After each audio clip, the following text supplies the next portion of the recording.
Hi, good afternoon everyone. So following from that last video about morning routine, I thought the next thing I should talk about is how to actually build a routine that works for your schedule.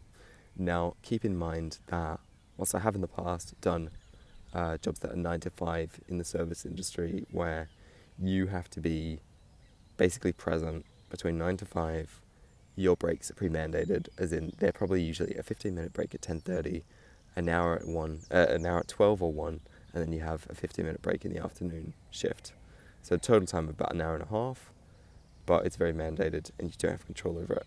So this is actually about people who are currently probably working from home and their days are scattered full of Zoom or Microsoft Teams or Skype meetings, and you have these little breaks in between. So it's all about how to actually fit your breaks in and testing different regimens to find what works for you. Now, a big part of this is surveying how you feel in the morning. So what I like to do is a few steps. Step 1, rate your quality of sleep that you got in the previous night between 1 to 10. So 10 being an amazing night's sleep and 1 being you just feel not rested at all. Number 2 is to look at your time spent sleeping. Anywhere 8 hours is and above is fantastic. Anywhere 4 hours below is really poor. So just rate it on that kind of a scale. Number 3 is to look at your workload of the day, how you'd rate it between like a 1 to 10. Number 4 is how many peak performances you have. So for me, a peak performance in my job could be a presentation that I'm giving, or a one-to-one meeting, or if I have to develop something that takes a lot of brain power, or if I've got meetings with external people outside of my company, I would all call those peak performances. So you may have none, you may have 8, and then I would assess your workload over the next 5 days. And this is super important because whilst you might have a day that's incredibly busy, but your next 5 are busy as well, you still need to build good recovery into that. Whereas if you have a light day and your next 5 days are busy, that is a really good time to recharge and prepare for the next 4 days. So as I mentioned in my last video, I actually use an app that gives me good suggestions for this. So I'd recommend getting it if you can. It's called, I'll put it down below, it's called Tignum X or Quality of Time. It is a paid app, but it gives you really good insights into your day, how to work, how to best prepare. So I'm just going to use an example of one of my days. So this was Friday last week. So I had to start the day at 9 a.m, half hour on, and then I had with a telecon, and then I had a break of half an hour. Then I had another half hour through a telecon, then another half hour, another hour off, and then I had another half hour telecon, then an hour off, then another half hour telecon, then I had, what was the time then, 1:30, I had an hour and a half off, and then I had another hour telecon, and then that was it by 4 o'clock. So what you can see is I've got all these little half hour breaks where I had to fit in just basically catching up on emails, but I had to do a lot of external communication as well. So how I like to build in my breaks is also movement, which I'm going to do a whole video on. But what I like to do is try to avoid starting before 9 so I can do a proper morning routine. And then that means my day might take me to 5 or 6 o'clock. But I actually work well with loads of small regular breaks. So I don't mind having a longer work day with more breaks in between. So for me, it was 9 to 9:30 TC. Then I did a little bit of emails till 10. Did that TC till 10:30. An hour and a half straight. That definitely needs a break. So I went around, took a good half hour off because my 11:30 TC was very important. So I needed a good break. So then I came back, finished my emails, went back into TC for 11:30, and then I worked solidly for that half hour. Then I had an hour off. So what I did was I took another half hour break. That's all I need for lunch.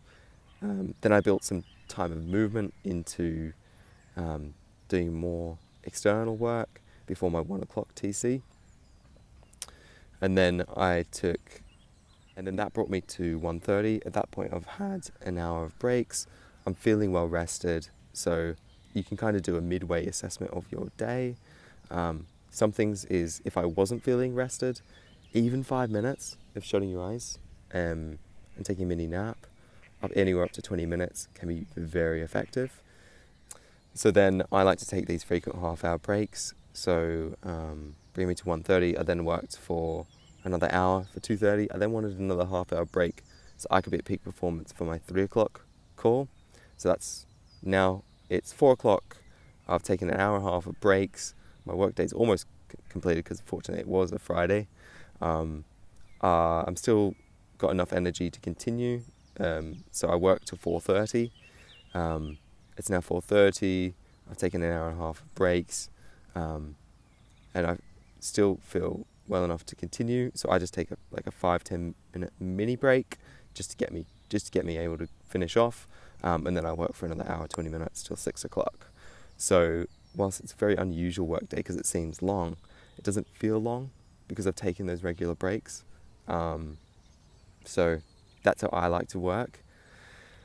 Alternatively, even if you're a sprinter actually, with working like 3-4 hours straight, 5 hours straight, can put massive strains on your eyes, especially because a lot of us, the way we're working at the moment is in front of a laptop continually.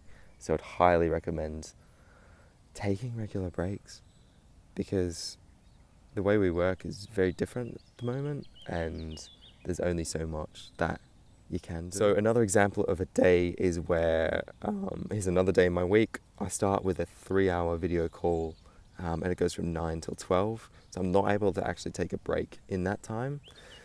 So I make sure I have a really good morning routine, done lots of movement to get me ready for that. Then I do my call, goes from 9 to 12, and then I don't have another one till 2 o'clock. So at this point I actually have worked 3 hours straight, so I need a more decent length break. So I would actually build maybe 45 minutes to an hour, enough time to have lunch, enough time to move around, just clear your head of everything. And then after the hour break, I've got 1 hour before my 2 o'clock.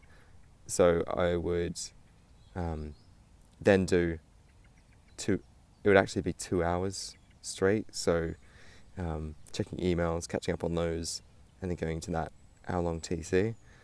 So by this point, it's 3 o'clock, and you've taken about an hour break. Most of your work is done, fortunately, or all the peak performance moments are done. So you can afford to have more regular breaks. I'd actually recommend probably taking another half hour, bring it to 3:30, and then I'd probably work for another hour. So shorter intervals, more regular breaks now in the afternoon because you're back in control of your schedule, and most of the teleconference calls are finished. And then just work till the end of the day. And the other one is we have these days where it's 9 to 5 and video calls, and they look to be back to back fundamentally. And then all they've got given in you is like a half-hour break for lunch and then 15 minutes, in the morning for morning tea or afternoon tea in the afternoon. And these are hard periods to take breaks, but you know what? You have a bladder and that needs to be emptied. So, between these intervals, I would say, because you can't take a proper break, at least every 45 minutes, stand up.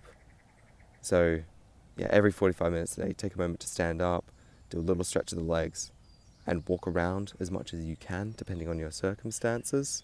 And that'll actually build into my next video about how to integrate movement into your proper work day, the way we're working at the moment. So hopefully you found that helpful. If you've got other tips about how you take breaks at work, put in the comments down below.